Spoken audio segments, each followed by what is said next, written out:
So Team Seats is another really common feature with SaaS applications, and with PriceOS, it's really easy to create and to manage and to check feature access. And I'm going to show you how to do that right now. So first thing is go to your features page in the PriceOS dashboard, and then go and click the new feature button, and then add a name. In this case, we'll do Team Seats, and then select a limit feature type. And then you have the option to track usage with PriceOS. For this example, let's assume that we will use PriceOS to track the usage of Team Seats for all of our customers. So I'm going to select that, and then it's going to ask me for a reset interval.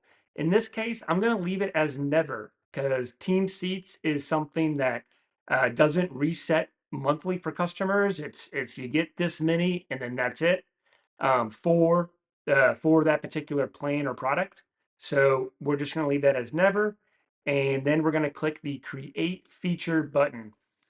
That's going to create the feature, then it's going to take us to the feature details page where now we can define access for this feature for all of our products. So in my example here, I've got 5 products, and I'll just go through and define access. So for our freemium plan, we'll keep that as no access. Free users cannot create any team seats. Then for our starter plan, let's say I'll add a limit of 1. You can create 1 team seat, and then we will do, let's say pro, we will let them add 3. And then growth, maybe we'll say we'll let them add a 10 team seats. And then enterprise, let's say we do 100. And then all I have to do now is click Save Changes. And then it's going to ask me, do I want to create a new product version? In this case, I just created the feature. I haven't implemented anything in my application, so it's absolutely safe to just apply this change to everyone. So I don't need to create a new product version. So I'm just going to click the Update button here, and that's it. Now it's just a matter of going and evaluating this usage in my application, and in this case, tracking the usage as well. So with PriceOS, we offer SDKs for React and Node, as well as just our raw APIs that you can use for any whatever stack you're using.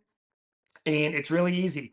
With our hooks and our endpoints, you can evaluate specifically this particular feature, and you can see does the customer have access to this feature in general? If so, what's their limit? Uh, the limit that you defined here.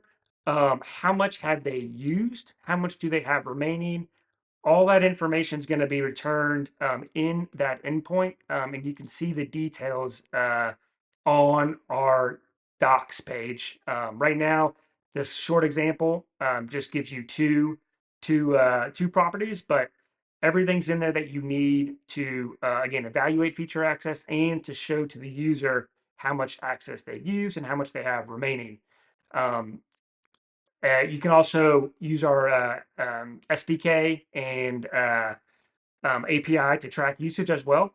One thing I do want to note, because this feature specifically um, is a feature where a lot of times you are going to want to decrease usage. So let's say we have a customer, they added 3 team members, and then they took 1 team member away. Well, in that case, you're going to want to track that usage. You're going to want to give that customer that usage back. And to do that, it's really easy. You can use the same track usage call, but you can just put a -1 in here, and that will decrease the usage. But there's one caveat, and that's why I mentioned this, is that we do offer a way to track usage on the client side, but in our React SDK, you cannot track usage with negative numbers.